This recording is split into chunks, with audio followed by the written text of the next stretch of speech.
the Money Motivator. If you tuning in on YouTube or the podcast, I got a good one for y'all today, man. I got a lot of topics on hand.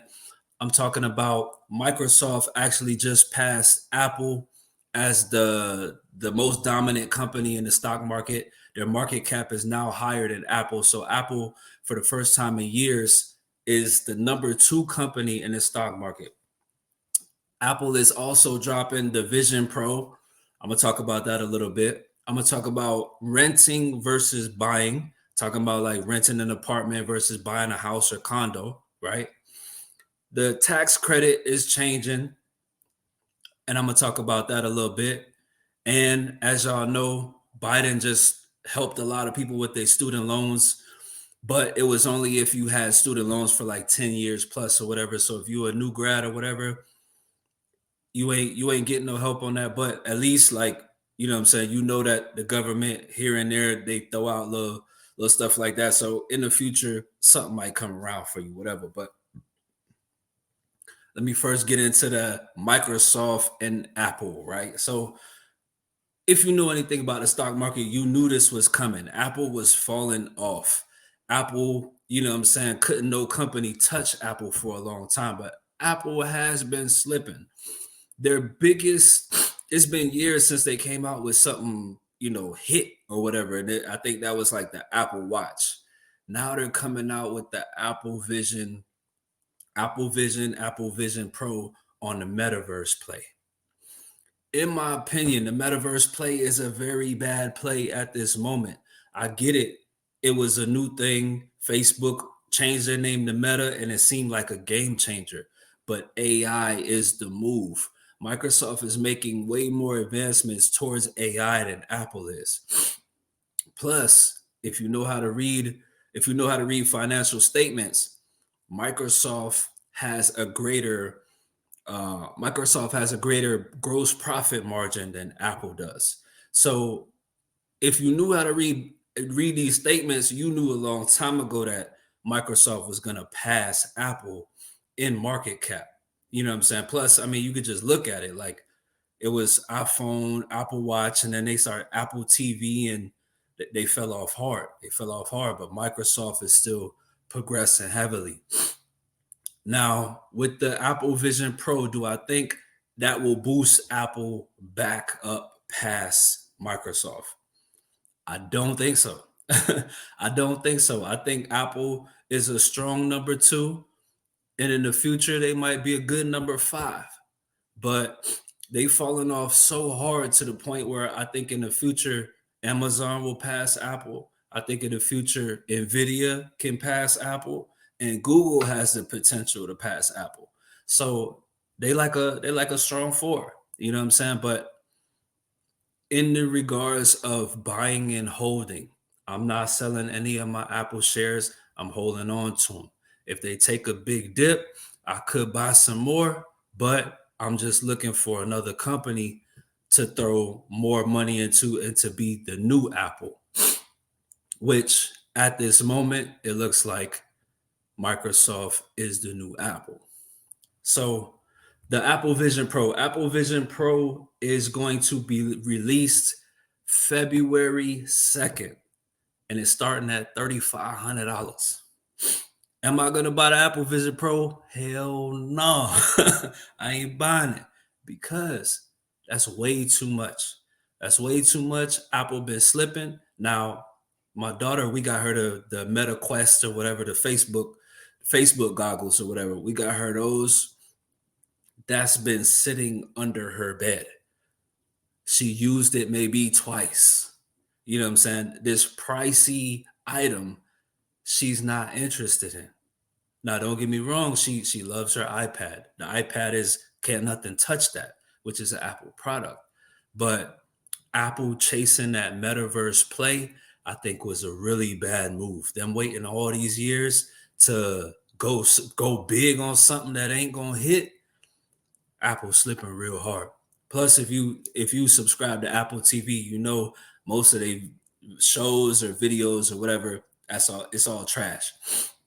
So that's Apple and Microsoft. Microsoft is the new Apple, and I don't see Apple taking the crown back, even with this new big release with the Apple Vision Pro, the Metaverse goggles.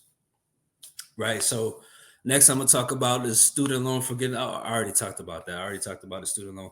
I want to talk about owning a home or property, period, versus renting. So when you're renting, you are paying someone else to stay there. You know what I'm saying?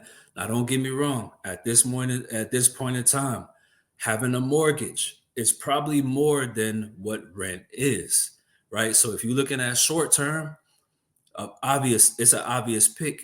I need an apartment. I need a place to lay my head. It's an obvious pick. But renting will never be better than owning. I don't care what nobody say, what your gurus tell you, what your favorite Facebook or YouTube influencer tell you. Owning your own will always be better than renting. It will always be better. If you go and buy a car versus lease a car, right? You lease that car, and after 2, 3 years, you got to get that car back. You buy a car after 5 years, it's paid off. Me and my wife, both of our cars are paid off. That's 300 plus in each way that we're not spending every month. That's $600 a month. So when something go wrong every 8 months or whatever, that's 600 on 600 on 600. We got it. Throw it at it. You know what I'm saying? Throw it at it. Let's fix the car. We got to do it. Renting a car, owning is always better than renting or leasing. Always better. I only recommend leasing is if you touch and go. Like, you know what I'm saying? You got the money to just, I want a brand new car every 2 years. So I lease, you know what I'm saying? Leasing, the payments are usually a lot less. So if you need a new car all the time and you okay with having a constant payment, do your lease, do that. But I'd rather not have a payment.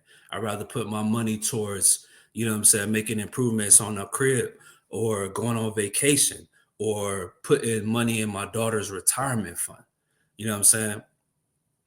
But with finance, of course, you got to allocate your money based on what your priorities are. If you are younger than 30 years old, I want you to assess your priorities and think about your future a little bit.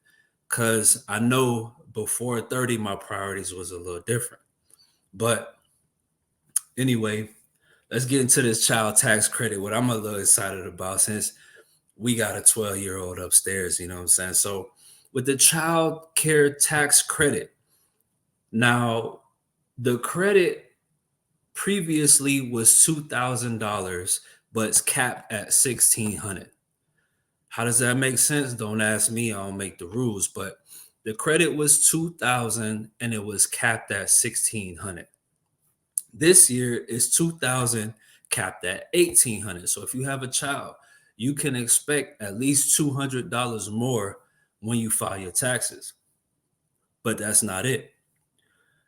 In 2014, that will increase by 100 to 1,900, and by 2025, that should increase your taxes for 2025. So by 2026, that should increase up to $2,000, actually $2,000, and not just the credit versus what you actually get. You know what I'm saying? So I kept it nice and sweet, man. I went Microsoft, Apple. Microsoft is a better company than Apple going forward. I will keep my Apple shares. Renting versus owning, y'all could already tell I'm not in an apartment. I own. It's always better to own. I don't care if you're paying more than what your rent is, you will eventually pay it off and it's yours. It's yours. It's in your family legacy. You know what I'm saying? And you could change the game for your people better than the game was changed for you. You could change the game for yourself. Tax credit, if you got kids, you're going to get more money on that. And I feel like the Apple Vision Pro going to be a flop. I'm just saying, I've been the biggest Apple fan for a long time. They have the biggest holding in my portfolio, but I'm switching it up. And I feel like Anybody watching this should too. I'm Mike the Money Motivator, man. I teach you about finance. I teach you about the stock market. But most importantly, I teach you about day trading. Y'all like and subscribe on my YouTube channel.